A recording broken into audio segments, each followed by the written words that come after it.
আসসালামু আলাইকুম প্রিয় দর্শক। অল্প চাউলের গুঁড়া দিয়ে বাটাবাটির ঝামেলা ছাড়াই কিন্তু আপনি তৈরি করে নিতে পারবেন আকর্ষণীয় একটি ডিজাইনের সিনিস পিঠা রেসিপি। এই পিঠাটা তৈরি করতে তেমন কোনো ঝামেলাই হবে না। অল্প চাউলের গুঁড়ায় অনেকগুলা পিঠা তৈরি করা যাবে। আজকে দেরি না করে চলে যাচ্ছি মূল রেসিপিটিতে। শুরুতে একটা ডিশের ভিতর আমি নিয়ে নিচ্ছি শুকনা সিদ্ধ চাউলের গুঁড়া। তবে আপনারা চাইলে এখানে আতপ চাউলের গুঁড়াও নিতে পারেন। আমি 3 চামচ নিয়ে নিলাম। এখন আমি এখানে বলক পড়া গরম পানি দিয়ে তারপর ডো তৈরি করব। তার আগে 1 চা চামচ লবণ দিয়ে দিলাম আর অল্প অল্প করে পানিটা দিয়ে এখন মিশিয়ে নিচ্ছি। একেবারে পানিটা দিলে হয়তো বেশি হয়ে যেতে পারে, নয়তো বেশি সিদ্ধ হয়ে যেতে পারে। যেই কারণে আমি অল্প অল্প পানি দিয়ে তারপর চাউলের গুঁড়াটাকে মিশিয়ে নিচ্ছি। আর আতপ চাউলের গুঁড়ার ক্ষেত্রে আপনারা বলক পড়া পানি নেবেন না, তার থেকে একটু গরমটা কম নেবেন। এখন আমি ভালো করে হাত দিয়ে মথে নিচ্ছি। কিছুক্ষণ সময় হাত দিয়ে মথে নেওয়ার পর অনেক সুন্দরভাবে আঠালো হয়ে গেছে। যদি আপনাদের কাছে তেমন একটা আঠালো বা দানা দানা থেকে যায় তাহলে জুস সেকনি দিয়ে খুব ভালো করে চেলে নিতে পারেন। এখন আমার ডোটা একদম রেডি। আমি ডোটাকে 2 ভাগে ভাগ করে একটা ভাগের ভিতর আমি অরেঞ্জ ফুড কালার দিয়ে দিচ্ছি। ফুড কালারটা যদি আপনাদের ভালো লাগে তাহলে ব্যবহার করবেন, যদি ভালো না লাগে তাহলে স্কিপ করতে পারেন। কালারটা মিশিয়ে নিতে নিতে আপনাদেরকে একটা কথা বলে দিই, সহজ এই রেসিপিটি তৈরি করার জন্য ভিডিওটি স্কিপ না করে দেখতে থাকুন।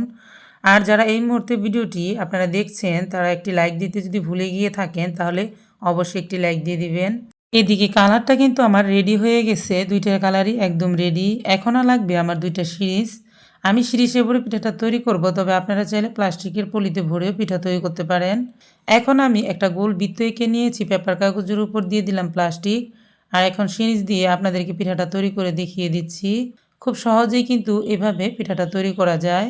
পিঠাটা তৈরি করা একদমই সহজ। যে কোনো কেউ একবার দেখে নিলে কিন্তু পিঠাটা খুব সহজেই তৈরি করে নিতে পারবে।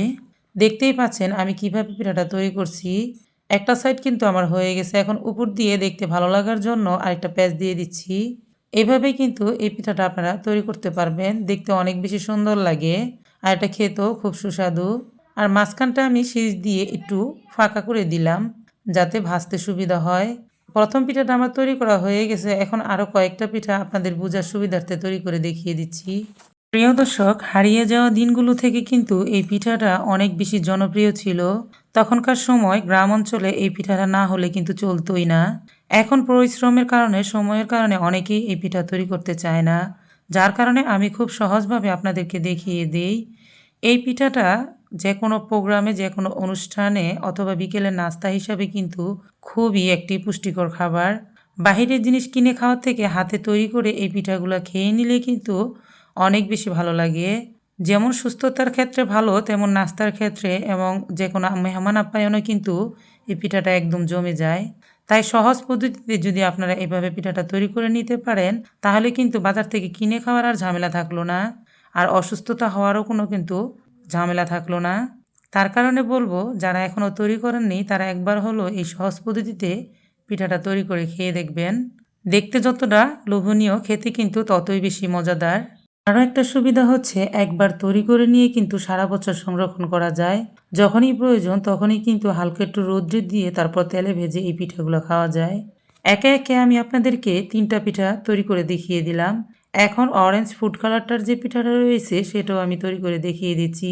আজকের এই ডিজাইনটা যদি আপনাদের কাছে ভালো লাগে বা সহজ মনে হয় তাহলে কিন্তু অবশ্যই একবার ট্রাই করবেন। আপনাদের বিশ্বস্ততায় আর ভালোবাসার কারণে কিন্তু আমি থাম্বনেইল আর আমার রেসিপির সাথে মিল রেখে কাজ করে যাচ্ছি। কোনো রকম নকল বা কারোটা কোনোভাবে নকল করে কিন্তু কোনো রকম কাজ করতেছি না। আপনারা থাম্বনেইলে যেরকম দেখতে পারবেন আমার কাজও কিন্তু ওরকমটাই থাকবে। আর আল্লাহ তাআলার রহমত আর আপনাদের ভালোবাসাই কিন্তু আমাকে এই পর্যন্ত নিয়ে আসছে। আপনাদের সাথে কথা বলতে বলতে কিন্তু আমার এখানে পিঠাগুলো একদম রেডি করা হয়ে গেছে। আর এই পিঠাগুলো কিন্তু আমি প্রায় 20 থেকে 25টা পিঠা তৈরি করে নিয়েছি। আর এই পিঠাগুলো এখন যে কাজ করতে হবে, ভাপ দিয়ে নিতে হবে। এটা মাত্র 30 সেকেন্ডে কিন্তু ভাপ দিয়ে নেওয়া যায়। বেশি একটা সময় লাগে না ভাপ দিতে। আপনারা তো জানেন আমি সবসময় এই হাঁড়িটাতে ভাপ দিয়ে থাকি। কারণ এটাতে ভাপ দেওয়ার একটা সুবিধা হচ্ছে একসাথে অনেকগুলো পিঠা দিয়ে ভাপিয়ে নেওয়া যায়। আর মাত্র 30 সেকেন্ড পর পর কিন্তু দেখতেই পাচ্ছেন আমি কিভাবে পিঠাগুলো ভাপ দিয়ে নিচ্ছি। খুব দ্রুত গ্যাসের অপচয় কমানোর জন্যই কিন্তু আমি বড় পাতিলগুলোতে ভাপ দিয়ে থাকি। আমি এই পানিটাও কিন্তু কারেন্টের হিটারে কিন্তু গরম করে তারপর এখানে চুলোতে দিয়ে দেই। সবগুলো পিঠা কিন্তু একেবারে ভাপিয়ে নেওয়া হয়ে গেছে। এখন প্লাস্টিক থেকে পিঠাগুলো তোলার জন্য আলতো হাতে একটু টান দিলেই কিন্তু পিঠাগুলো উঠে যাবে। এভাবে আমি আপনাদেরকে 2টা পিঠা ছাড়িয়ে দেখিয়ে দিচ্ছি। তারপর একইভাবে সবগুলা পিঠাই কিন্তু আমি ছাড়িয়ে নিব। পিঠাগুলা ছাড়িয়ে নিতে নিতে আবারও আপনাদেরকে মনে করিয়ে দেই, যারা এই পর্যন্ত ধৈর্য ধরে আমার ভিডিওটি দেখছিলেন তারা একটি লাইক দিতে ভুলে গিয়ে থাকলে অবশ্যই একটি লাইক দিয়ে দিবেন। এখন পিঠাগুলা ছাড়িয়ে নেওয়ার পর অবশ্যই কিন্তু রোদ্রে শুকিয়ে নিতে হবে। এই পিঠাগুলো অর্ধেকটা রোদ্রে শুকিয়ে তারপর ফ্যানের বাতাসে শুকাতে পারবেন। এদিকে পিঠাগুলো আমি রোদ্রে খুব ভালো করে শুকিয়ে নিয়েছি।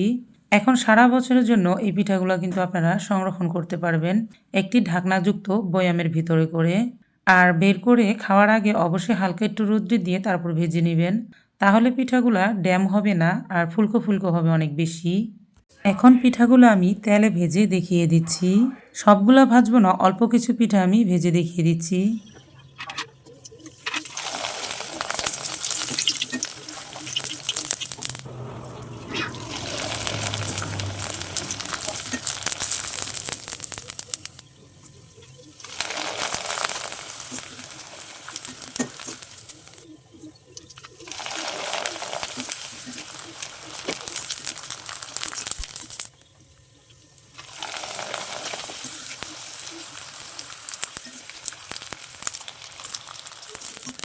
পিঠাগুলো কিন্তু আমার ভেজে নেওয়া হয়ে গেছে।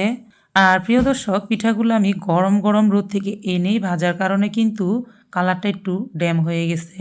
আপনারা অবশ্যই রোদের থেকে পিঠাটা এনে একটু ঠান্ডা করার পর ভাজবেন।